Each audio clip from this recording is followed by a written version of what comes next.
कहते हैं कि जल ही जीवन है।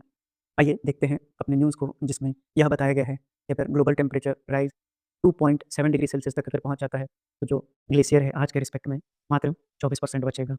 आपको पता होना चाहिए सबसे पहले ग्लेशियर के बारे में। ग्लेशियर क्या होता है? तो ग्लेशियर एक्युमुलेशन ऑफ आइस है, एक्युमुलेशन ऑफ आइस है। अब ये जो ग्लेशियर है, यह फ्रेश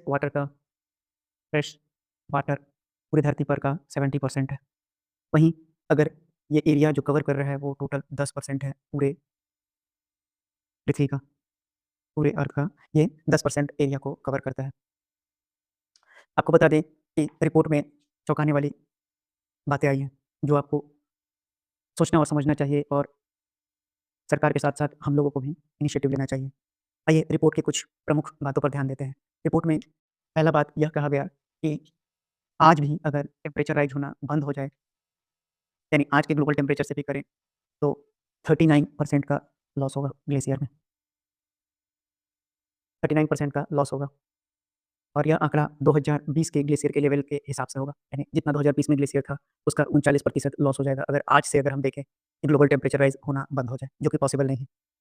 वहीं सी लेवल जो होगा, वह 113 राइज़ कर जाएगा, 113 बहुत ही बड़ा आंकड़ा है। वहीं अगर हम बता दें कि 1.5 डिग्री सेल्सियस से 3 डिग्री सेल्सियस के बीच में अगर 0.1 डिग्री सेल्सियस का भी टेम्परेचर राइज़ होता चला जाएगा, तो पर 0.1 डिग्री सेल्सियस में 2% का ग्लेशियर लॉस होगा। 2% का ग्लेशियर लॉस होता चला जाएगा। आइए समझते हैं इंडिया के पर्सपेक्टिव से इसको। तो इंडिया के पास जो ग्लेशियर है, आपको समझना होगा भारत के मैप से। अगर आप देखेंगे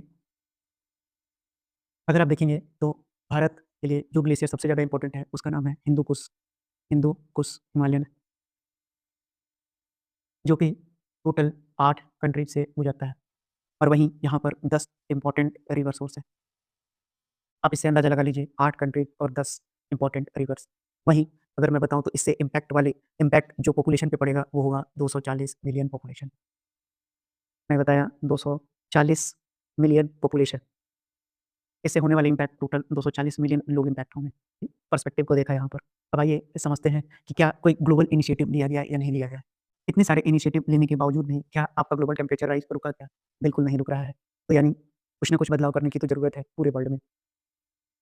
तो पूरे वर्ल्ड में सरकारें क्या कर सकती हैं, गवर्नमेंट को क्या करना होगा? तो वहीं आप कंक्लूज़न में देख सकते हैं कि आपको अर्जेंट आईपीसीसी की जो रिपोर्ट में सुधार करने के लिए जो फ्रेमवर्क दिया गया है, उसको त्वरित गति से आपको अप्लाई करना होगा। वहीं पेरिस एग्रीमेंट को भी लागू करना होगा, साथ ही साथ पेरिस एग्रीमेंट को भी लागू करना होगा।